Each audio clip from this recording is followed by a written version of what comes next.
We're going to argue about a subject that's been causing a great deal of controversy in the press recently, and that is whether education is a waste of time for married women. So, of course, I've got two married women to talk about it, and they're both educated, reasonably, I suppose, Tony. Tony Tompson and Jean Inkster. Now, tell me, first of all, your qualifications, Tony. What have you got by way of education? I have a trained kindergartner certificate. And Jean, what about you?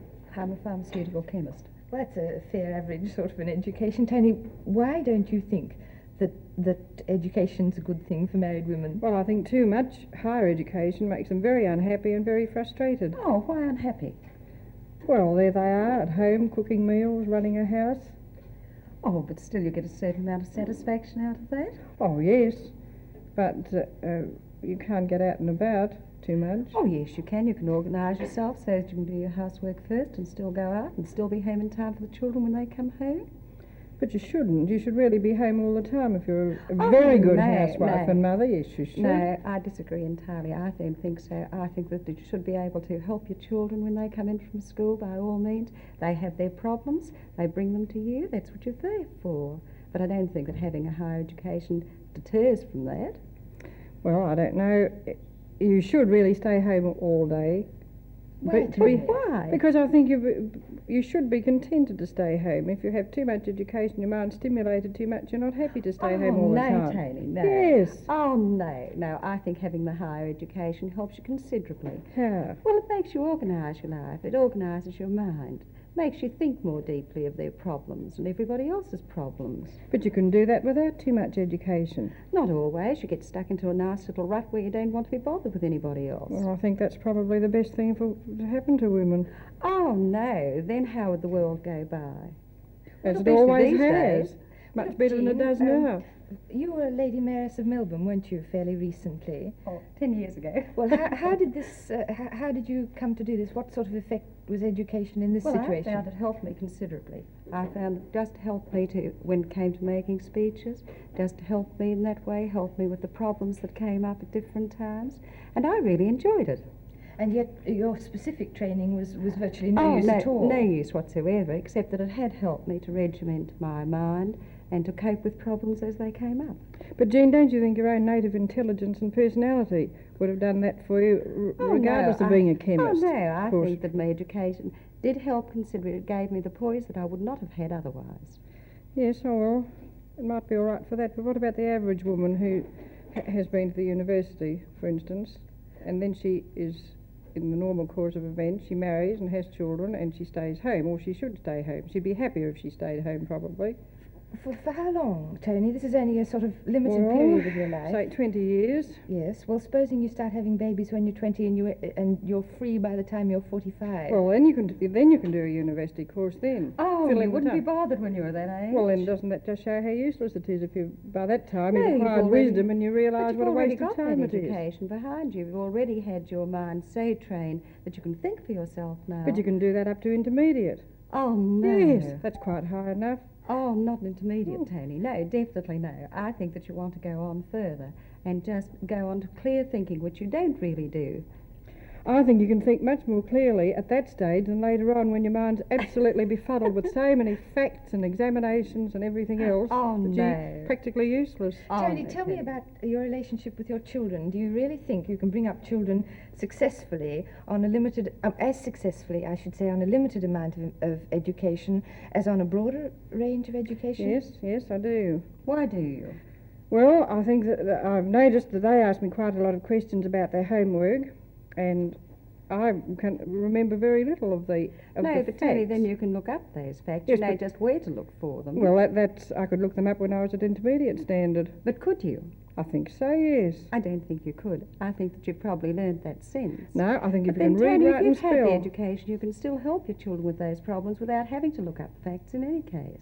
Lots of things they come home to you with now, you can help them with. What about their homework, for instance? Well, they like to do their homework by themselves mostly. And do you approve of this? Do you help them? What about Well, I don't homework? approve of homework in any case. I think it's quite wrong. I think that children have a terrible time these days with the amount of examinations they have, the amount of study they have. I really do. Well, what about television? Well, I think that they'd be much better watching good television programs Yes, and but will they BBC watch good documentaries. ones? What they want to watch is wild westerns and things like Oh, well, that. and that's up to the television people. Put on good programs.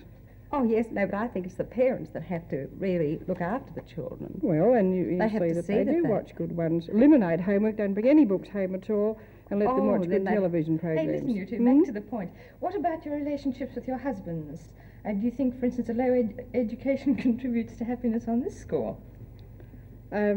Yes, I think it probably does. Oh, why? Look, you can discuss things with your husband if you have the intelligence to do so. Do husbands like discussing world Yes, problems with their wives definitely very they do. much? Oh, I think Well, so. they don't have to be world problems. You They don't can have be to be any solving problems. the whole situation of the world. Well, that's what I mean. Up to an intermediate standard is quite high enough. You can discuss problems at that stage quite well. No, I don't think so. I don't think you absorb the points. I think when you go on to do a higher education, you get clear thinking, which you really must do to pick out the points that you want to pick out and discuss. Tony, what do you think a woman should be after as a personality? Do you think perhaps wisdom more than... Yes. Well, how do you get wisdom if you don't have some sort of background? I don't know how people acquire wisdom. I think it just comes with probably mixing with other With people. higher to education. No, I think that dampens it down as much as anything. There's not enough time to acquire wisdom if you're concerned primarily with passing examinations all the time. You don't feel the function of education is to bring out from you the qualities that are within you as a I person? think the true function of it is, but I don't think education as it is these days, it's just acquiring of facts. But does all help the you time. though, Tony. If you acquire all of these facts, they must stand you in good stead. I don't know. I think that there are people without very much formal education who are wiser and more intelligent than a lot of people who have degrees. Well, I don't know, Tony. Then you take life later on. You don't know. You might be left just to cope with a family.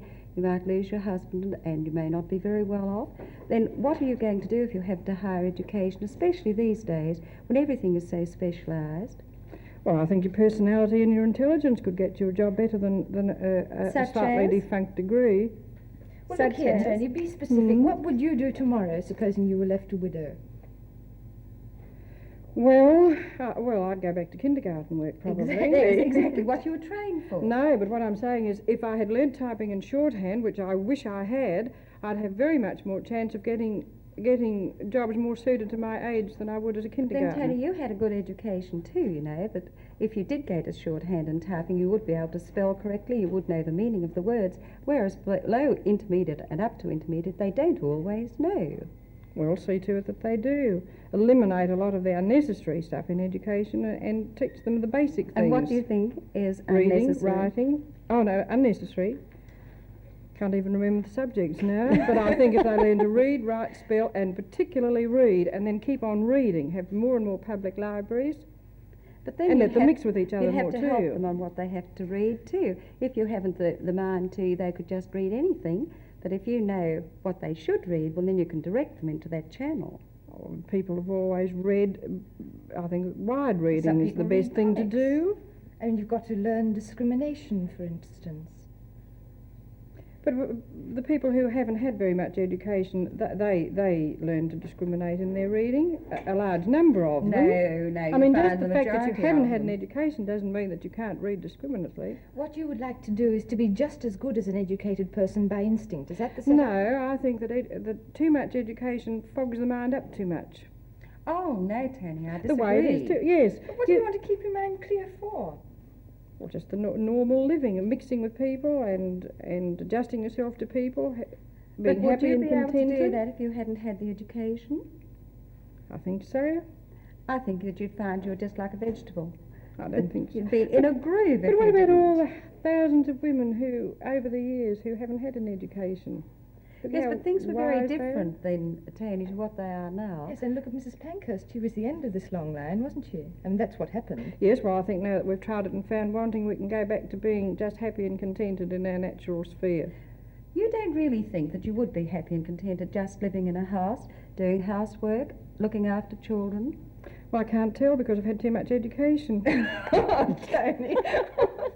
Look, I think we better wind this up and Well, you asked go me. out. Do you know what I've just thought? That none of us ever thought to question the assumption that the most proper end of one's life is to be happy, incidentally. It seems to me that one could very well have another discussion group on whether happiness is the proper end of life for a married woman, or for anyone for that matter, or whether out of conflict we get something rather more worthwhile in the way of thought. Anyway, enough of that. You two can carry on, and thank you very much for coming in today. And I'm sure this discussion will go on in the homes of various people after the programme.